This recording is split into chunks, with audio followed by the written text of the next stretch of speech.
Ladies and gentlemen, what's going on? Dangerous Moose here, bringing you guys today some exciting news for me because I'm finally able to talk about the new operators we'll be seeing in Rainbow Six Siege.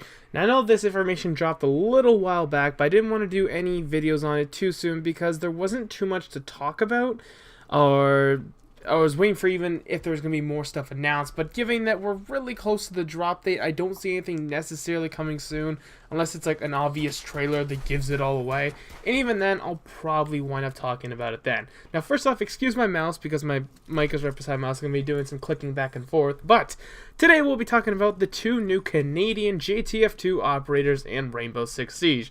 Now, being a Canadian myself, I am already laughing at one of their abilities because I just think it's so damn just excessive, and it's like, really, Ubisoft, this is the best you got? Anyways, let's talk about Frost, the lovely lady of the bunch. Now, obviously on the wiki there's no official details on her, obviously they haven't released everything on her, but just from what we have by her weaponry and her gadgets and stuff that I guess some information has been given. So she does have a shotgun called the Super 90, which honestly, just looking at it in general, obviously it's the M3 Benelli, the Benelli M3, the Super 90. It's both a pump action and semi-automatic shotgun, so I don't know if they're actually going to put this in the game. It says here on the wiki that it will be in a pump action mode. Obviously we can't give it like 100% credit because it's not fully released, but I guess this is a viable source of information. It has a high damage, low range, good accuracy. It's got a mag size of 8 by what it says here. And once again, the fire mode is pump action. It'd been really interesting to see a difference in like semi-auto and full auto. Obviously they change up the model scale and whatnot, but it's to each their own. Pump action still sounds pretty cool. So now let's talk about what the hell is this thing? So we've got the the Sterling is a British bolt action open bolt submachine gun. So this thing here is from World War II, and yeah, the C1 submachine gun is a Canadianized version of the Sterling SMG, and it's straight out of World War II. It's got a damage of 38, a fire rate of 575, a magazine size of 44, and it looks pretty cool. You know, it's got a little bit more ammo than, say, some of the other SMGs, and it's got an alright damage, I guess, but we'll really have to see how this gun pans out. It doesn't say what attachments it comes with, unfortunately, but I don't know how I feel about this. They could have gone way cooler with the SMG, but I feel like this thing's going to be so much fun when playing with it that I ain't even mad. Like, I ain't even mad. Anyways, moving on, let's talk about Frost in general now. Her secondary is the M1K 9mm pistol. That's the only pistol that the that the Canadians will get, and it seems to be a Browning high power kind of design to it, just by here with the looks of it. It looks really cool. It doesn't seem to state really damage facts or anything along those lines, but it seems to be a more modernized version or a reworked version of the Browning high power, which I'm cool with. Canadian forces really don't have the most high-tech gear. We still are kind of stuck in a little back of century, but our weapons are more big and beefy than per se updated and laser modules and shit. I mean, we still do have like an M4 variant, which I'll talk about in a minute with Buck, but the Canadian, you know, army in general has always been, you know, we always look like we're a little bit of a century behind. I don't know why, we just do. Way to go, Canada, looking like we're a Stone Age. So let's talk about, you know, her little gadget here, the welcome mat. Just by the looks of it, this thing looks like you put a bear trap on the floor and it just springs up and eats you. Like, really? We're giving this to Canadians? Alright, I see how it is. Why doesn't she have a moose antler as a knife instead? God, that'd be hilarious. So with this trap, it's really hard, obviously, to determine what's going to happen here, but as judging by the little loadout image we have here, it does say that this is based around a mechanical spring. It's almost like a fully mechanical operation, so this was probably going to go right past IQ. I just did a video on her talking about how she's very powerful, and Frost now seems to be a very good counter to IQ because her device can't be picked up by the looks of it. So how it will be placed, I don't know. There's no real in-game footage. There's no images of it. There isn't, you know, anything special we can really do. I don't know if we can even see it on our operator all that well. Maybe I'm missing something, maybe not. But just looking at the picture, obviously it's very reminiscent of a bear trap. It says it incapacitates enemies. So I'm assuming it doesn't kill you, but it brings you down to the bleed out position where if, you know, if you're a smart Frost, you could pretty much utilize a Carter, the Pulse and this Weclome mat, where Pulse could pretty much keep a heartbeat sensor on where you have someone incapacitated, and then if someone comes by to pick him back up, Pulse, and you can swing it on the kill and kill 2 people, potentially knocking out one of those pesky shields. God, I hate shields in Rainbow Six. It's not even funny. So that's pretty much the gist in what I'm thinking here with Frost. If there's any other things you guys want to add to her, comment section down below, guys. Tell me what you guys think. So let's talk about our man Buck. So Buck looks like a total winter badass over here with his C8 SFW assault rifle, which is literally just a Canadian M4. It's nothing less, nothing more. I think we have a little bit longer of a barrel.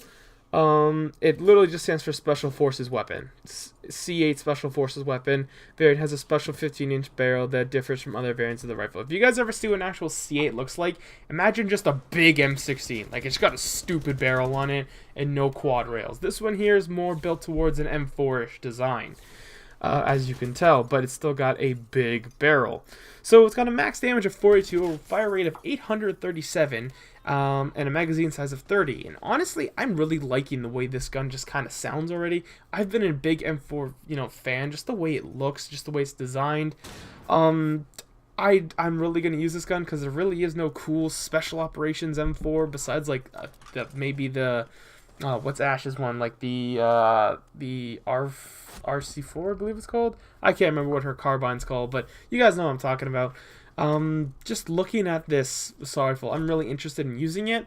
And talking about this assault rifle also, let's talk about his other, the CAMRS or CAMRS. I don't know if you guys pronounce acronyms or not, but this is pretty much a semi-automatic FAL. This thing literally looks like an FAL. It is an FAL, but I guess it's a Canadian adaptation to it. It is a marksman rifle, so it is semi-auto like Twitch's 417. Has a max damage of 52, a mobility of 39, a magazine size of 20, semi-automatic, and of course this can also be mounted with Buck's special ability, the Skelton key. Now, given that this is his special ability, I'm going to assume that none of his assault rifles can actually obtain a foregrip, which is kind of concerning to me, given that a foregrip is such a giant benefit in Rainbow Six Siege, that it almost seems that maybe Buck might be losing out a little bit here on some control. Maybe his weapons will make up for it. We'll have to see how that goes. So with the Skelton key ability, it's just an underbarrel shotgun by the looks of it. Now, I'm not sure what kind of shot it loads, if it's buckshot. I'm assuming his name is Buck, so it probably loads buckshot. I don't know. A slug or anything. Just by the design, the way his icon looks, they look like slugs or they look like something. I don't know. I'm not diverse when it comes to shotgun rounds or pellets or shot, whatever the proper name is. But it would be interesting to see if it loaded some sort of special munition, or if it loaded your standard buckshot or flechette, which would be cool because it could punch through walls a lot better. We clearly have an operator here that can excel at long, medium, and now short ranges, depending on that shotgun. Now, it is a mag-fed under, so he'll take up the mag. I'm assuming there's a pump on it, or if it's semi-auto, that could be very dangerous as well. If it's semi-auto, which I highly doubt it is, I'm not familiar with how a Skelton key shotgun works, if that's even the correct name for it. I'm not particularly sure if it is shotgun, I'm such an idiot. If it's not pump action or semi-automatic, depends on how it is. It's be interesting. Maybe they'll give him like 2 mags for it, maybe like 4 or 5 shots in each. Really depends, and it could be really a make or break ability in my opinion. Now, obviously, this isn't anything special. If each shot did something special within the under the Skelton key, maybe Buck would seem something, you know, interesting. But just by the looks of it, we have a operator that looks like he's ready to carry out in any situation, whether it's close range, long range, or medium range.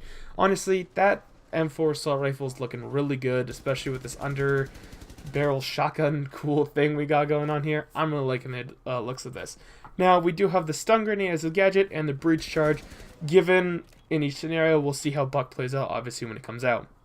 So, given that, that's pretty much the idea of these two operators. Both of them aren't like, oh my god, we need, this is amazing. And then there's also the other half where it's like, these guys could be really interesting, depends on what each of their ability really does. It's more on the lines of Frost, and we'll see how her ability changes lines. But lastly, we do have the new map here, which is called Yacht. It seems to be a crashed yacht in like a very northern area of Canada where they'll do snow operations and stuff like that. Probably drugs and stuff are loaded on here. I know that our forces do a lot of I know that they practice a lot in the winter, and they do a lot of scenarios where boats and ice and things like that. So obviously this looks like it's something planned into excuse me, it looks like there's something planned around this kind of operation that we train for, and something that we detail a lot in videos like that. Now, hopefully it is also available for Terror Stun, because I love Terror Stun, and Terror Stun is a great way to learn maps. So what I'm probably going to do is get a lot of Terror Stun footage with these two operators, or maybe with Buck, just so I can also show off Yacht a lot clearer, and just make things easier for us all to view. So I hope you guys saw interest within the pictures I put up. I hope they were clear, got the idea. If I did miss an image, that means I couldn't find it, so I looked hard, I promise. Anyways, guys, that's pretty much going to wrap up today's video. If you guys want to leave your comments on what you think on Black Ice, or you want to talk about anything else in the comment section, or if I missed out on anything, because, yeah, I'm just using the Rainbow Six Wiki here, so if I missed out on anything, or there's a better site of information I should look into, let me know in the comment section, leave the link to it down there. And other than that, I will see you sexy beasts in the next episode. Peace.